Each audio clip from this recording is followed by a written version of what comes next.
City news Bharat में आपका स्वागत है। मैं हूं जहीरुद्दीन। आज हम मौजूद हैं एक ऐसी शख्सियत के साथ जिसने एक नहीं नगर निगम के 8 पार्षदों के खिलाफ आरटीआई के तहत जानकारी मांगी और वो जानकारी उस तरीके की है कि जहां पर पार्षद भी एक बार सोचने पे होंगे मजबूर, और अगर नहीं होंगे मजबूर तो देंगे सीधा ब्यौरा। करते हैं एहसान खान जी से सीधी बात। सर, आपका स्वागत है हमारे चैनल पर। आपने आरटीआई के तहत आप 8 पार्षद नगर निगम हेरिटेज के एक आरटीआई लगाई है, उसके तहत जानकारी मांगी है, तो आपको ऐसे कौन से वो मुद्दे हैं, कौन सी वो भ्रष्टाचार है, कौन सा वो भ्रष्टाचार है कि जिसके तहत आपको कुछ शक हुआ, या क्या बात ऐसी जो आप जनता के प्रति यहाँ पर जनता के लिए लाना चाहते हैं? सबसे पहले तो मैं सभी आप जैसे पत्रकार भाइयों का तहे दिल से धन्यवाद देता हूं कि आप लोगों ने मेरे साथ जुड़ के और एक जनता के लिए जो आवाज उठाई है उसका मैं तहे दिल से स्वागत करता हूं। और मैं ये बताना चाहता हूं कि आज जिन पार्षदों के खिलाफ मैंने आरटीआई लगाई है सूचना के अधिकार के तहत, तो ये एक जनता का एक हक है जिसे इनको ये जानकारी देनी पड़ेगी। क्यों? भ्रष्टाचार की असली जड़ जो है ये 8 पार्षद ही नहीं है, ये जयपुर के जितने भी पार्षद हैं सारे भ्रष्टाचार की जड़ शुरू होती है वार्ड से। यानी विकास के नाम पे जनता को गुमराह किया जाता है, विकास के नाम पे सिर्फ कागजों के अंदर काम पूरे होते हैं।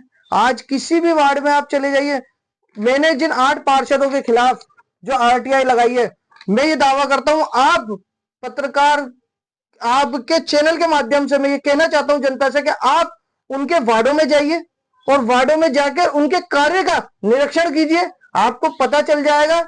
आप वहां पे अगर हल्की सी बारिश भी आ जाए तो पैदल नहीं जा सकते, और बारिश छोड़िए, आप अभी चले जाइए, आपको लोग तो अपने घरों के आगे खुशबू महसूस करना चाहते हैं और इन वार्डों में चले जाएं तो आपको बदबू के अंबार मिलेंगे। और सबको छोड़िए, आप हमारे जो डिप्टी मेयर साहब हैं, आप सबसे पहले उनके ही वार्ड में चले जाइए, आप देखिए जाके कचरे के ढेर, नालियां पड़ी हुई हैं, नाले खुदे पड़े हुए हैं। तो ये इनसे जवाब क्यों नहीं मांगा जाए कि इन्होंने 5 साल में दूसरी बार चुनाव होने वाले हैं, तो ये कौन सा विकास किया है इन्होंने? जनता त्राही त्राही की हुई है। सर, जनता त्राही त्राही हुई है, सारी तरफ हाहाकार मचा हुआ है। हमारे पास भी कंप्लेन आए दिन आती है पब्लिक की, कईयों के घरों के अंदर सीवरेज का पानी पहुंच जाता है और जनता अगर पुकारती है उसको सही कराने की, पार्षद नदारत रहते हैं। और कहीं कहीं कई वार्डों में तो ऐसी स्थिति होती है कि बद से बदतर हो जाती है। वो इसलिए हो जाती है कि कई जगह वहां पर अगर वार्ड 80 लग रहा है तो कहीं 81 लग रहा है। तो इस दरमियान जब बीच की जनता है तो वो तो पिस के रह जाती है। वो कहता है कि मेरा वार्ड नहीं है, वो कहता है मेरा वार्ड नहीं है। आखिर जनता तो वोट देती है और पार्षद चुनती है, फिर ऐसे मामले उनके ऊपर क्यों थोप दिए जाते हैं? जनता चुनती है तो सब जनता का काम है चुनना, और जनता हमेशा आशा करती है। 1947 से आज तक जनता ने आशा ही तो की है। एक जनता जो है वो एक नेता से आशा नहीं करेगी तो किससे करेगी?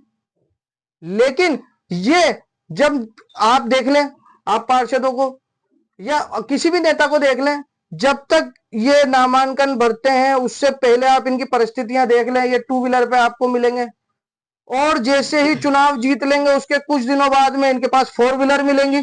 जनता इनके पास जाएगी तो साहब ये इस तरीके से बिहेव करते हैं, इस तरीके से उनसे व्यवहार करते हैं। और कुछ कुछ पार्षद महोदय तो ऐसे भी हैं जो ये कहते हैं जब उनके पास कोई जनता काम लेके जाती है कि आप उनके पास जाइए जिनको वोट दिया है।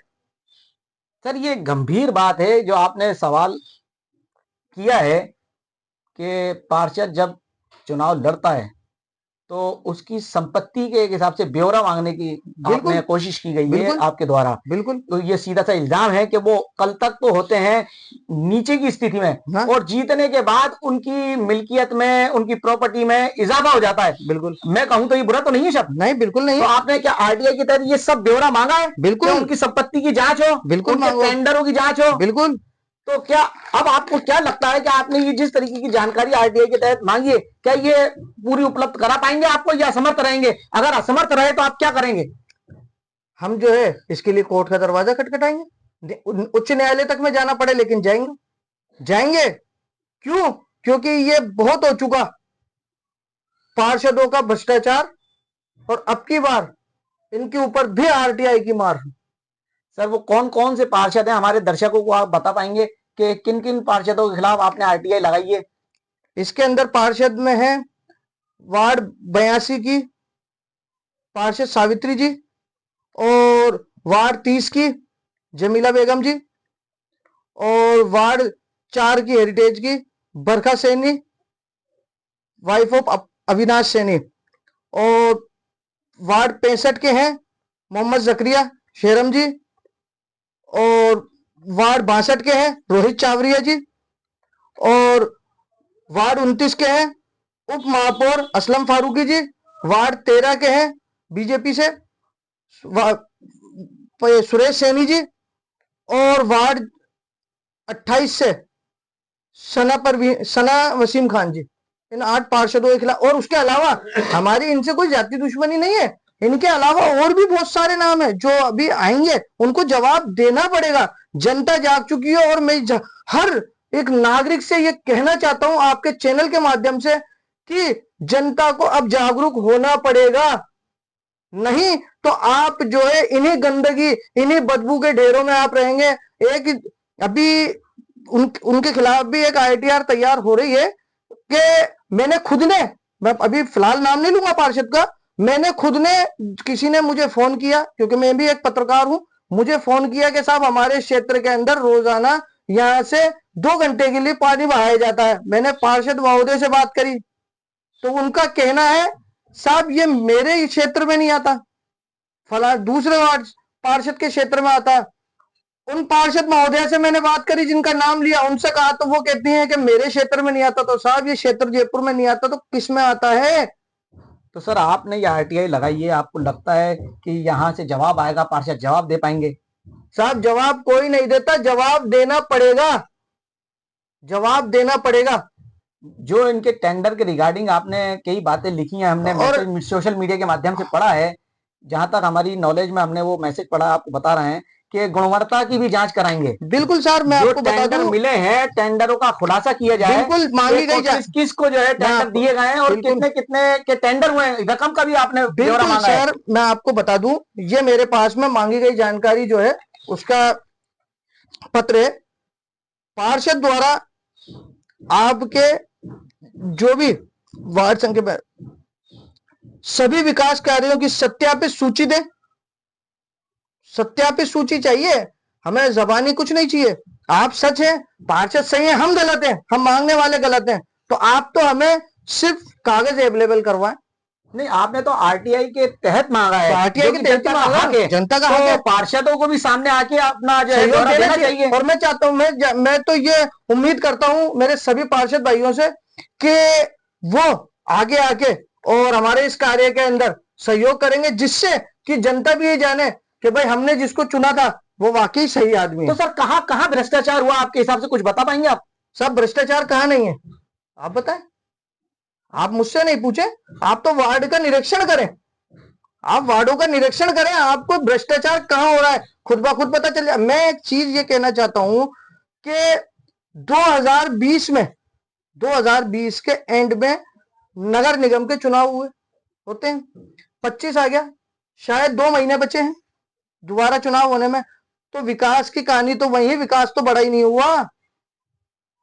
सर विकास तो काफी बड़ा है जी, विकास बड़ा नहीं है, विकास तो काफी फैला है। आदर्श नगर के क्षेत्र की कर रहा है, हवा महल की बात कर रहा है, सबकी कर रहा हूँ, किशन पोल की कर रहा है, सबकी कर रहा हूँ मैं। अच्छा, आपने RTI में 2-2, 3-3 पार्षद लिए हैं, लेकिन आपका ये कहना है कि अभी और पार्षद भी आपकी उसमें है। सब सबको देना पड़ेगा, अगर सबको देना पड़ेगा, अगर आप सूचना के तहत बिल्कुल, अगर हमारे पास में यहां से भी जनता द्वारा ही हमें आग्रह किया गया कि साहब आप इनसे पूछो, अगर आपके चैनल के माध्यम से अगर किसी भी वार्ड के पीड़ित अगर हमसे संपर्क करते हैं तो हम उस वार्ड के अधिकार जो है पार्षद से हम जानकारी मांगेंगे, और ये हमारा जनता का हक है और उनको देना पड़ेगा। सर कई बार कई जगह ऐसा सुनने में आता है, जनता की शिकायतें आती हैं कि कर्मचारियों को लेके भी गड़बड़ियां चल रही हैं, कि कर्मचारी हकीकत में होते हैं कोई और उनके बदले कोई और वहां पर वर्क करता हुआ मिलता है, ऐसी भी सूचनाएं आती हैं। इनके खिलाफ भी आप एक्शन मांग करेंगे? साहब मैंने क्या कहा है आपको,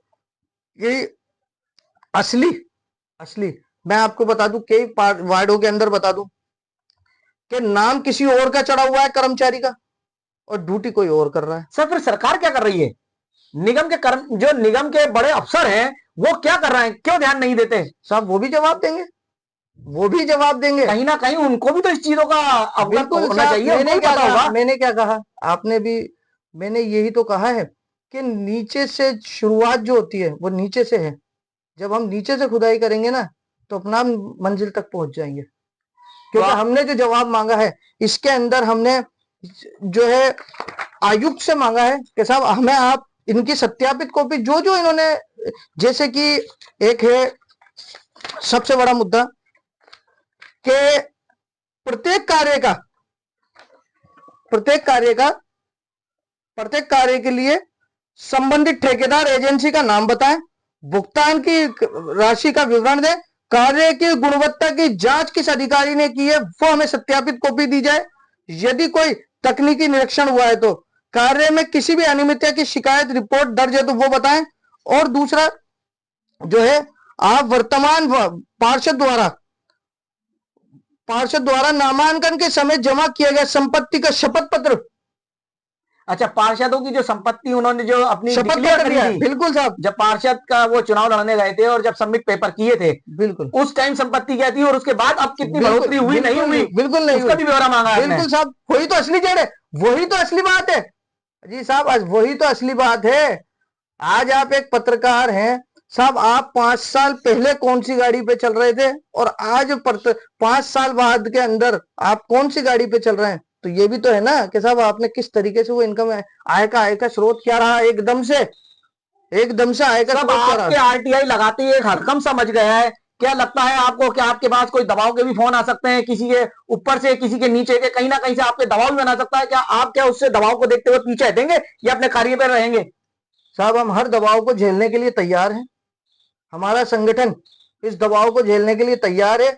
और सबसे बड़ी बात तो हमारे प्रधानमंत्री आदरणीय नरेंद्र मोदी जी का ये कहना है कि सबका विकास, सबका साथ, सबका विकास, और मुझे हमारी सरकार पे पूरा भरोसा है कि सरकार भी और हमारे जो बड़े नेता हैं वो भी के लिए हमारे साथ में रहेंगे। सर, सरकार तो यहाँ भजन लाल जी की है, वो तो भ्रष्टाचार मुक्त सरकार का दावा करते हैं, तो सब और आपने उन्हीं के टाइम पे ये आरटीआई लगाई है पार्षदों के खिलाफ, हेरिटेज के, तो क्या तो मिल पाएगा सरकार का साथ? देख क्यों नहीं मिलेगा साहब, एक बार बताओ, सबका विकास सबका साथ का मतलब क्या है?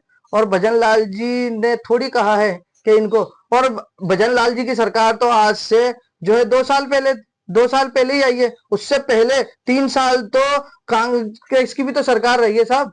सर, कई जगह जो है, ये सबसे बड़ी बात मैं आपकी एक बात काट के कहना चाहता हूं कि इसके अंदर जो मैंने आरटीआई लगाई है, इसके अंदर ना ही किसी पार्टीवाद का है, इसमें मैंने बीजेपी के पार्षद भी लिए हैं तो कांग्रेस के लिए भी लिए हैं और निर्दलीय भी लिए हैं।